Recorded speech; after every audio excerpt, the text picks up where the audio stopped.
ሰላም ሰላም ቤተሰብ እንዴት ናችሁ? ደህና ናችሁ? እኔ እግዚአብሔር ይመስገን ደህና ነኝ። ያው ስሜ መቶ አለቃ ዮሴፍ አስማረ እባላለሁ። ወደዚህ የመጣሁት አሁን ያው ወቅታዊ ሁኔታን በተመለከተ ነው። እሱ ምንድነው እንግዲህ እስካሁን ድረስ በዚህ ትግል ላይ ሁላችንም የራሳችንን እንደ መክሊታችን የራሳችንን ጠጠር እየወረወርን መተናል። በዛም አነሰም በዚህ ትግል ላይ እያሰለጠን እያደራጀን ብዙ ስራ እየሰራን መተናል።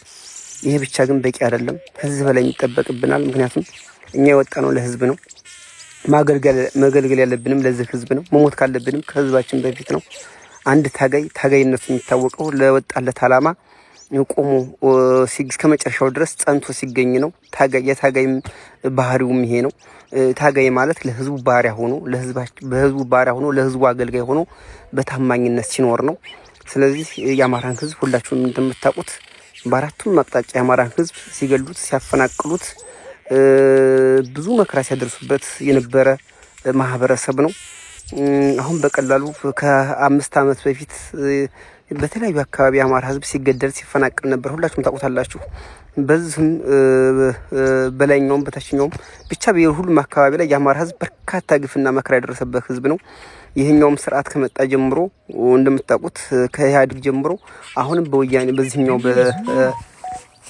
በብልጽግና ስርዓትም በጅምላ ሲገደል በጅምላ ሲፈናቀል በጅምላ ሲታረድ የእምነት ተቋሞች እንደፈለጉ ሲመዘበሩ ሲፈርሱ ሲቃጠሉ የነበረበት ሰዓት ነበረ።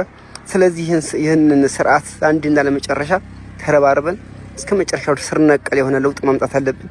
ይህን ደግሞ ስር ነቀል ለውጥ ለማምጣት ምን ያስፈልገናል? ሁላችንም መነጋገር፣ መረዳዳት፣ መደማመጥና መደጋገፍ ያስፈልገናል። እንግዲህ ዋናው በለዚህ ትግል ላይ ወጣቱን ማሰልጠን ያስፈልጋል። ወጣቱ በተለይ የአማራ ወጣት እልፍ የአማራ ወጣት አለ። እንግዲህ የገባው አለ፣ ገብቶት አሁን በትግል ላይ ያለ ወጣት አለ፣ ግን ያልገባው ወጣት አለ። ስለዚህ ሁሉንም ግን ወደ አንድ አምጥተን የገባውንም ያልገባውንም እንዲገባው አድርገን አሰልጥነን አደራጅተን አስታጥቀን ወደማይቀረው ጦርነት መዘጋጀት መደራጀት አለብን። ይሄ ጦርነት የማይቀር ጦርነት ነው። ምክንያቱም የህልውና ጦርነት ነው። ይህን ስርዓት ካላሸነፍን የአማራ ህዝብ የመኖር ተስፋ የለንም፣ በህይወት የመኖር ተስፋ የለንም። እንደ ዘር እንደ ነገር ልንጠፋ ነው።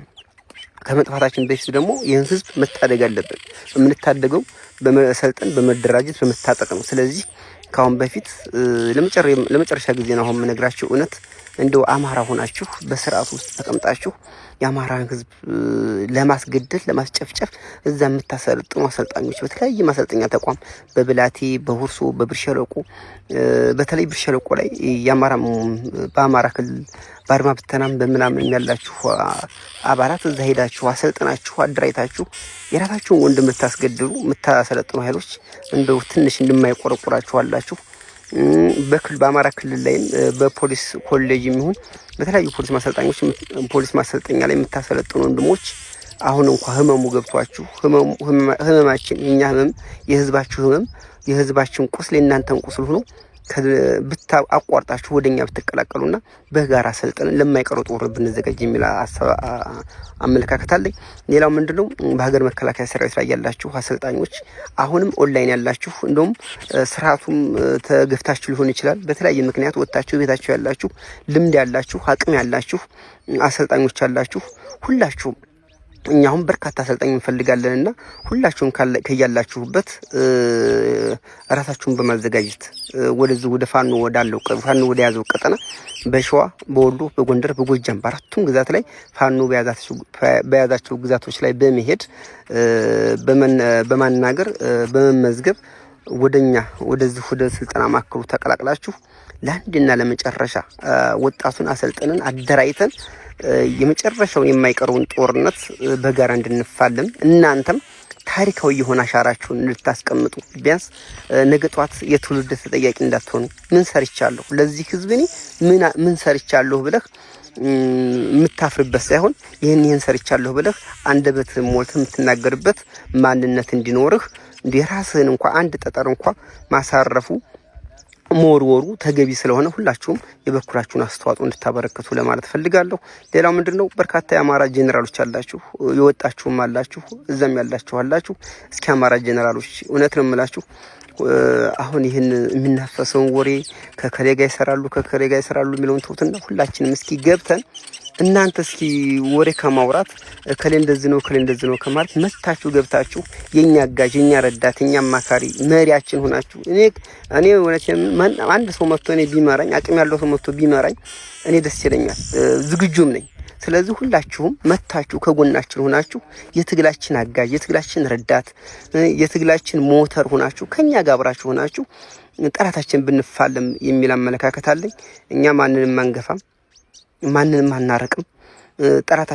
ጠላታችን ጠላት ነው። ለጠላት ምን ጊዜም አንሳሳም። አብዛኛው ግን በዚህ ትግል ላይ በጣም ከጠላት በላይ ጠላት የራሳችን ባንዳው ነው።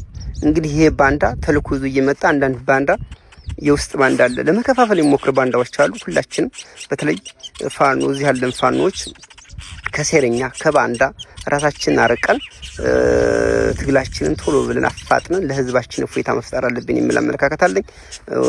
በመጨረሻ ግን አሁን ያልኳቸው አሰልጣኞች በጣም በርካታ አሰልጣኝ እንፈልጋለንና አሰልጣኞች ዛሬ ነገ ሳትሉ በሁሉም የአማራ ግዛቶች ፋኖ በያዛቸው ቀጠናዎች ሄዳችሁ በመመዝገብ ወደ እኛ እንድትቀላቀሉ ስንል ጥሪያችንን እናስተላልፋለን። አመሰግናለሁ።